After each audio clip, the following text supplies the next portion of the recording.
Hi, and thanks for joining.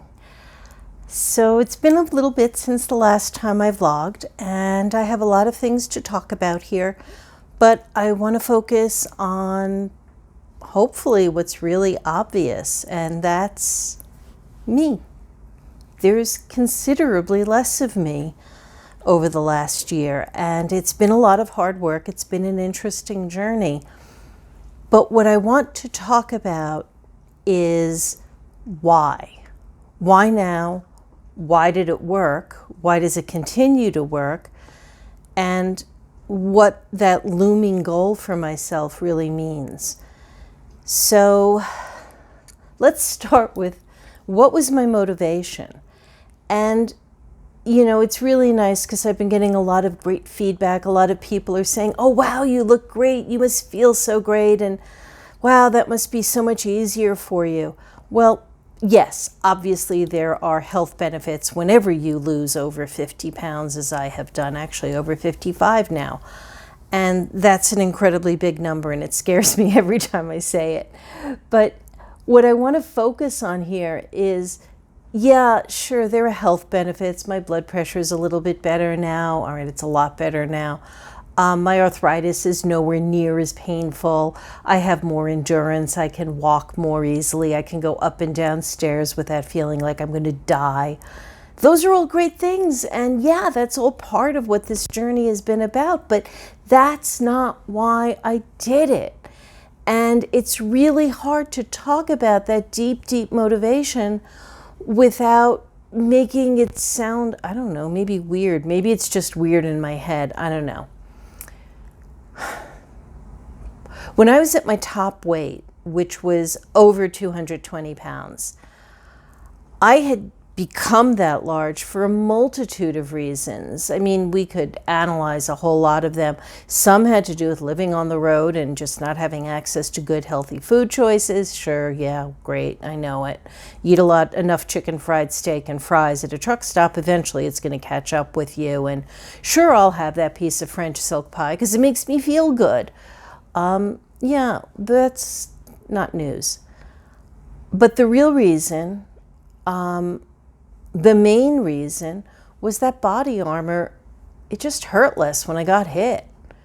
It really boils down to that. If there's enough fat between you and the rest of the world, it just doesn't feel as horrible when somebody smacks you or pushes you, and you feel protected. Nobody messes with the fat chick. They tease her, they gawk at her, they make fun of her, but they don't mess with you. And now it's not like somebody's messing with me. It's not like that. But it's like peeling away layers of pain and disappointment and feeling worthless and, just peeling away all of that past. It's a really, really tough journey. I look in the mirror now and I don't recognize myself some days. I mean, between the weight loss and all the gray hair and, it's not who I was. And maybe it's somebody I've never been before. I don't know. I guess I won't know till I get there. But I just want to share with you that looking at this only through the lens of being a survivor, this is a huge statement. This is like being naked in front of strangers. I don't have that bubble, if you will, around me. I don't have my human bubble wrap. There you go, my human bubble wrap to protect me from what's going on around me. And I'm small. I'm smaller. I mean, I'm not tiny by any stretch, but I'm definitely a lot smaller. And the realization that my height has also dropped now to officially under 5 feet, and being little like this, to me little anyhow, I feel like, are people going to look at me and say, "Aw, she's cute, let's pick her up and put her in our pockets"? Am I going to get that sort of diminutive, I call it the Linda Hunt or the Hetty complex? Oh, she's so tiny, but she's such a powerhouse. I want to be that powerhouse. I want to be that petite little person that you look at and think, nah, they're just little, and then prove that, yeah, the mouse does roar. I'm big, I'm viable. I take up room because, not because I'm physically large, but because I have large ideas and I have a large heart, and I want to help people, and I want to give back to the people that helped me so much when I needed it the most. But peeling back these layers, guys, this isn't cosmetic. This isn't even entirely health. This is, who's under there? Who have I been hiding from myself? And will I like her when I get there? I don't know. Stay tuned. I'm hoping that somewhere in the next 2 months or so, I can maybe reach the numeric goal on the scale.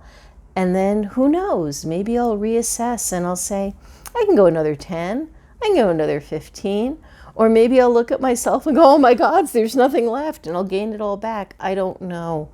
But I'm in a transitional period now. I'm learning to make better choices, not just healthy choices, but emotionally healthy choices and self-care healthy choices. And I'm learning to do at least one tiny thing every day that goes into the self-care category. So, you know, what does that mean? Well, for me, it meant getting rid of a bunch of old paperwork. Do I really need my Drexel contracts from 5 years ago? No, I don't. So I got rid of things like that. I can't wear my old yoga pants. I'm tripping over them. So I swallowed my political activism and I went to Goodwill, and I bought a few things, and I could buy them off the rack, and they don't need to be altered, and they fit me. And that feels good. And it feels weird, but it was self-care. And today I went to therapy, and that's self-care.